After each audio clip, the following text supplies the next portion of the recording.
Bonjour à tous. Alors aujourd'hui, la petite surprise, c'est que c'est moi que vous allez retrouver derrière la caméra, aux commandes de ce nouvel épisode de Ketos Off. Alors, je rassure tout le monde, ceux qui adorent Ulrich, il revient à la prochaine vidéo. Je fais juste une petite incursion sur un sujet, en fait, qui me tient à cœur.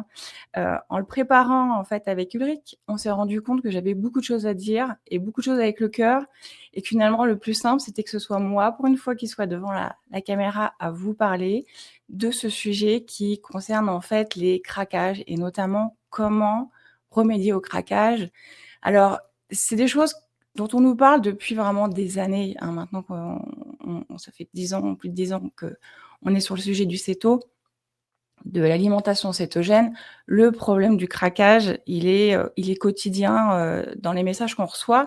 Ça peut être, par exemple, je crois que c'est dans la dernière vidéo qu'Ulrich a publiée, du Ketos Off, où quelqu'un nous disait, par exemple, «Alors voilà, j'ai voulu manger un petit bout de croissant pour faire une exception et puis le petit bout s'est transformé en croissant, puis en 2 et puis, le craquage, en fait, ça a été le lendemain, le surlendemain et voilà, on est le doigt dans un engrenage dont on n'arrive pas vraiment toujours à se sortir ensuite. C'est un peu, je vais faire un parallèle, avec l'alcool parce que c'est la même chose, en fait. C'est le petit verre quotidien pour se faire plaisir, qui devient, en fait, vraiment un besoin. C'est-à-dire que de occasionnel, on passe à quotidien, quotidien avec nécessité, en fait. Dans ce cas-là, pour moi, il y a que 2 options possibles, soit l'abstinence, soit la modération. On peut se demander: «Quelle est la meilleure solution pour moi?» Alors, il y a pas vraiment de solution, on va dire, parfaite, unique, universelle. C'est justement ce qu'on va essayer de chercher à comprendre, à expliquer et puis voir, en fait, assez rapidement, qu'est-ce qu'on peut mettre comme solution simple, en fait, en place dans la foulée. Il faut juste se poser quelques questions, ça prend pas très longtemps et c'est ce qu'on va faire ensemble aujourd'hui avec cette vidéo.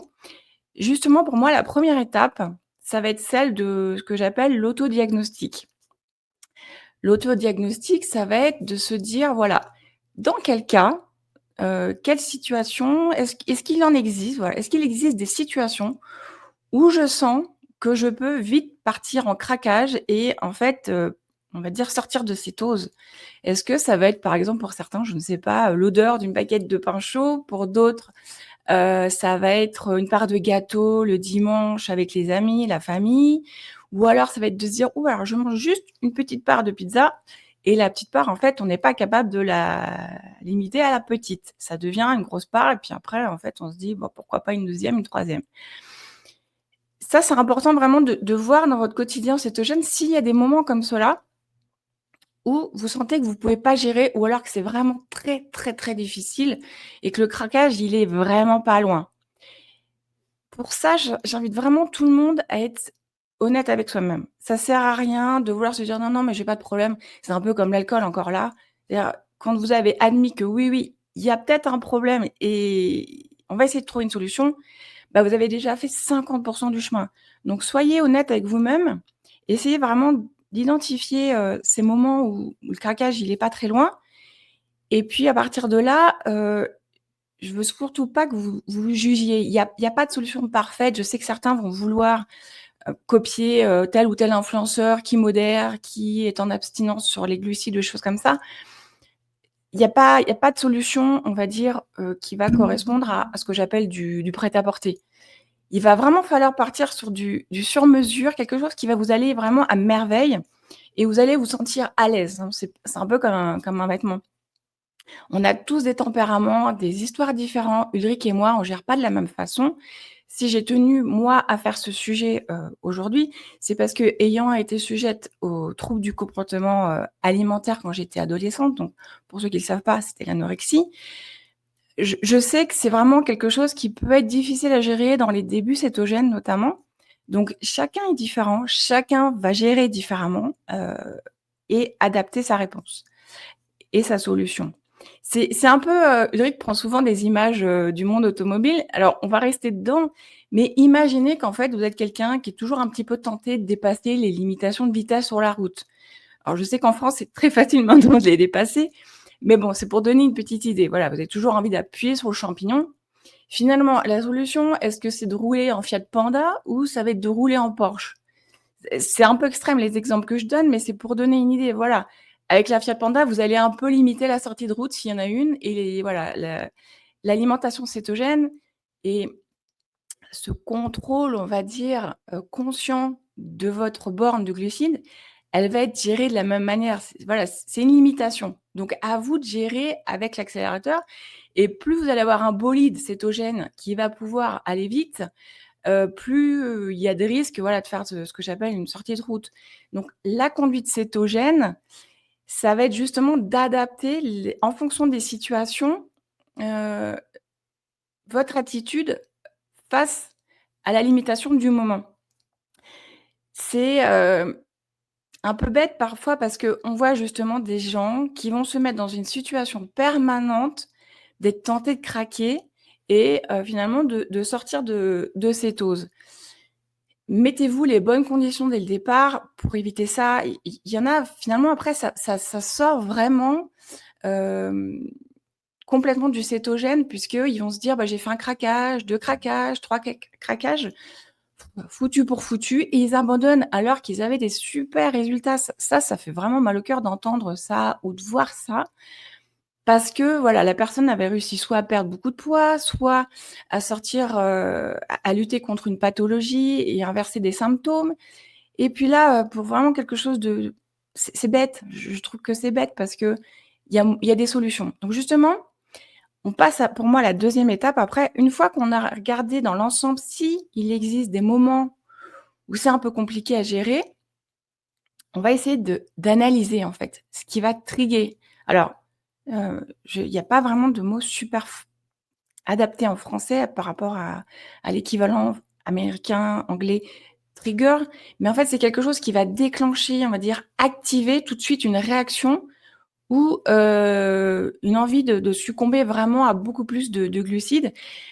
Ça peut être notamment un état émotionnel. Alors ça va être, je sais pas, du stress, de la colère, de la tristesse, une mauvaise nouvelle et là, on sent que c'est un peu difficile ou alors ça peut être aussi des personnes, un contexte social qui vous drainent et qui vous prennent déjà beaucoup d'énergie pour rester, voilà, bien dans vos baskets ou alors c'est aussi, certains aliments parfois, je sais pas, des gâteaux, du pain, la pizza, les pâtes. Voilà, essayez vraiment d'analyser quel est le dénominateur commun pendant ces craquages? Une fois que vous les avez analysés, là, pour moi, on peut passer à la troisième étape qui est celle justement de quelle solution adapter? Comment je vais gérer? Donc là, la première solution, c'est la modération. La modération, j'aimerais bien qu'on la définisse, on prenne juste 2 secondes.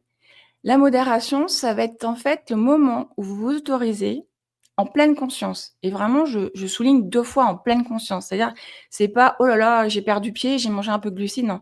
C'est: «Je me suis autorisée sur cet instant parce que c'est, un moment précis, un moment peut-être exceptionnel», je sais pas, une fête, un mariage, un anniversaire ou voilà.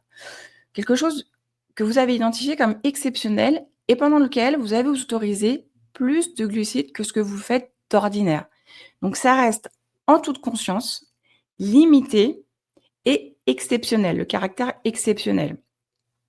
Et surtout, ça va pas déclencher derrière de craquage.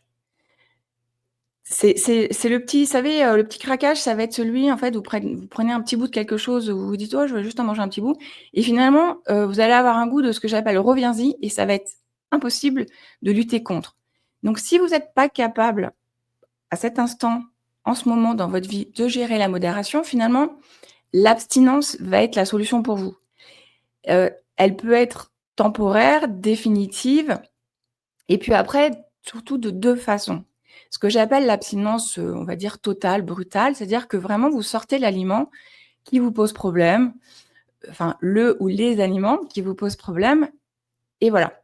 Et puis il y a une version, on va dire plus progressive, moins peut-être brutale, qui va être d'éliminer un aliment non cétogène qui vous pose problème, en le remplaçant par quelque chose de cétogène. Alors ça peut être un dupe, hein, par exemple un gâteau non cétogène par un gâteau cétogène ou carrément autre chose, mais qui va rentrer dans le cadre de votre régime cétogène et avec lequel vous prenez plaisir, en fait.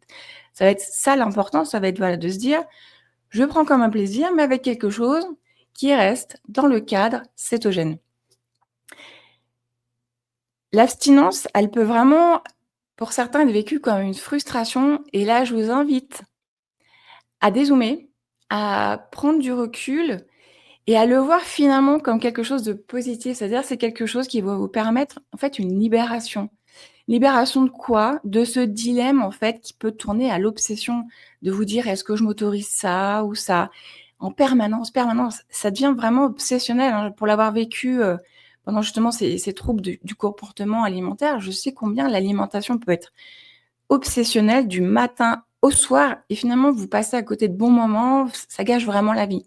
Finalement, en l'écartant complètement cet aliment ou ces aliments qui peuvent vous triguer, bah, vous vous libérez parce que, psychologiquement, vous pensez à autre chose et dans votre quotidien, votre focus, il est sur les choses importantes.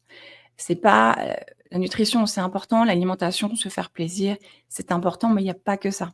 On peut se faire plaisir d'autres manières et justement, heu, avoir plus de temps, d'attention pour ce qui nous plaît dans la vie. Donc voilà et puis dernier petit point sur cette abstinence ou cette modération, tout est cyclique dans la vie et ça aussi, c'est-à-dire que tout au long de votre vie cétogène, ça va peut-être évoluer. Il y a des moments où vous allez avoir vraiment une grosse résilience et finalement la modération, vous allez pouvoir la gérer sans problème et puis il va vous arriver quelque chose dans la vie où là, la modération va être beaucoup plus difficile à gérer et finalement pour un instant, peut-être basculer sur l'abstinence pour revenir plus tard à la modération ou vice versa. Vous vous sentiez pas capable au départ et puis vous êtes parti sur l'abstinence pour la plupart des aliments qui peuvent déclencher des craquages et puis avec le temps, 1 mois, 2 mois, 3 mois, ces choses vous font plus envie et là, vous vous sentez super à l'aise et vous vous dites finalement: «Bah, soit j'en veux vraiment plus du tout, mais là, c'est même plus conscient, voilà, c'est sorti de votre vie». Soit vous allez dire: «Bah, je peux en manger un petit bout et puis la modération va pas me poser de problème, je vais pas avoir envie d'en reprendre 2 parts, 3 parts, ça va être simple dans ma tête». Donc dites-vous que tout ça, c'est du personnalisé, c'est de l'évolutif, c'est comme la vie, il y a rien de figé. L'important, c'est vraiment de se faire confiance et d'évoluer sur ce chemin. Donc voilà, c'était ce que je voulais partager un petit peu avec vous, aujourd'hui parce qu'on n'en parle pas assez souvent de cette, double, voilà, ce chemin, ce moment de cette fourche avec l'abstinence, la modération pour trouver votre chemin à vous cétogène. D'ailleurs, n'hésitez pas à partager dans les commentaires, comment vous gérez ça. Ça peut être très inspirant, pour d'autres, soit qui commencent, soit qui ont du mal. Donc voilà, soyez, ouverts à partager, vos solutions ou peut-être, ce que vous voulez mettre en place comme solution dans l'avenir et voilà. Donc je vous remercie et puis, je vous dis peut-être à bientôt. Ciao, ciao.